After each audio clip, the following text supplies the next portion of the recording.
Well, hey, everybody. Welcome back to the Daily Six. I've been sitting here doing some Bible studies, some rich discovery from the scripture, and I wonder if you wouldn't join me. Get Exodus chapter 15 open. We're going to take a look at it together. Exodus 15. Neat stuff to show you. Come on.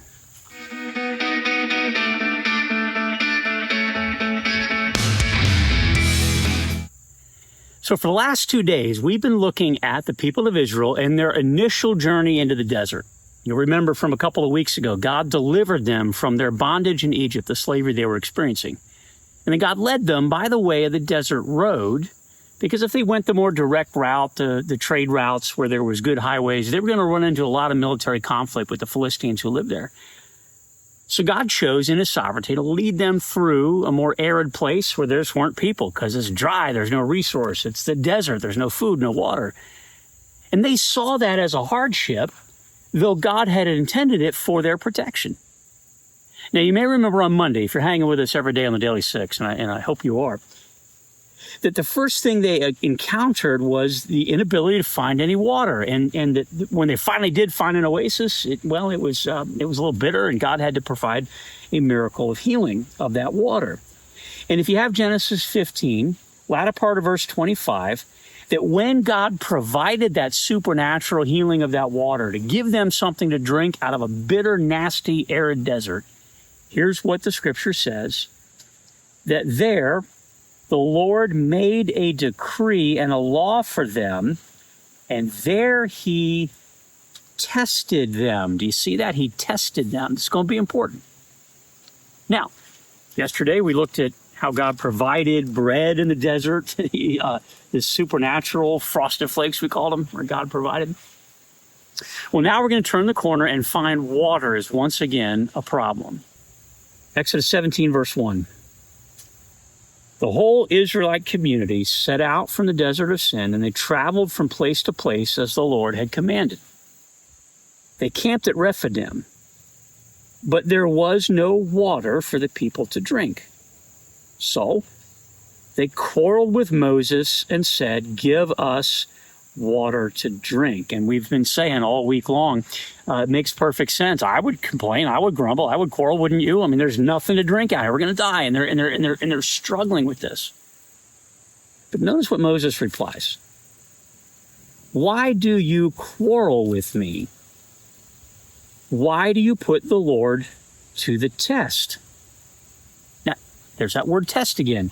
And it caught me from Exodus 15 that we read on Monday, that the Lord, when he provides the healing of that bitter water, says he tested them to see if they would follow his ways.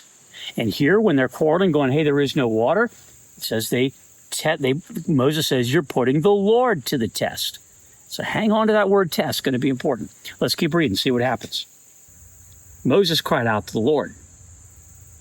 He says, "What am I to do with these people? They're almost ready to stone me."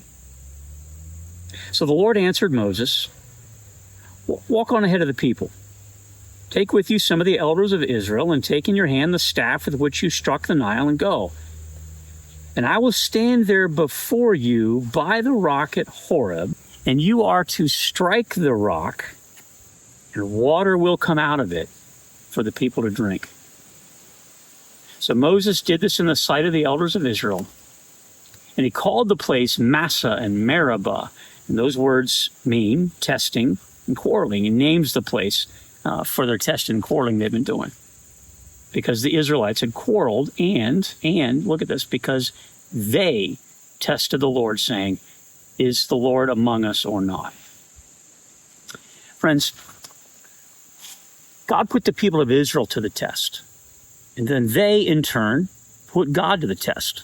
So what does this word mean? I got to thinking, I wonder what this word means. And so I looked it up, and you can do this online as well. This is a King James version. It says, "There God proved them." And then I notice a little number there tells us what that Hebrew word is. We see it as 5254. It's just a code to go into the dictionary, right? And then in chapter 17, I look at the same thing. Israel had tempted the Lord. So the King James translates it differently. Your NIV calls it testing. It's that same Hebrew word. Do you see that? So then the cool thing is, you can look it up.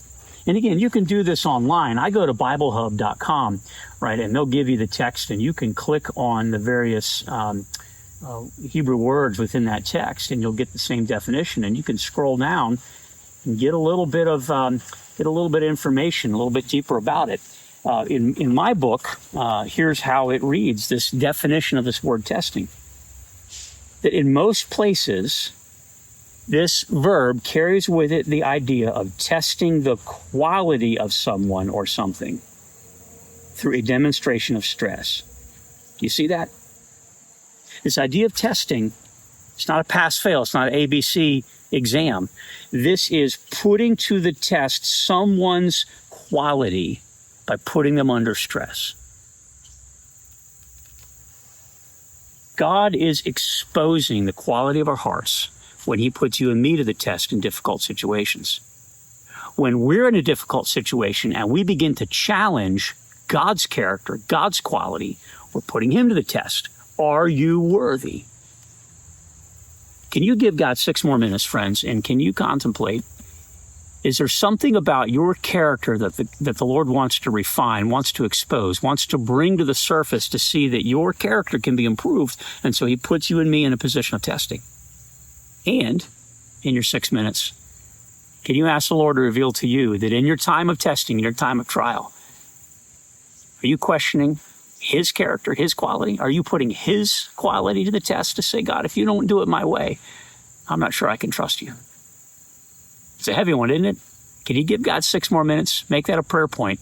And coming back tomorrow, we're going to continue to see what God does here in the people of Israel in the desert, right here on the Daily 6. We'll see you then.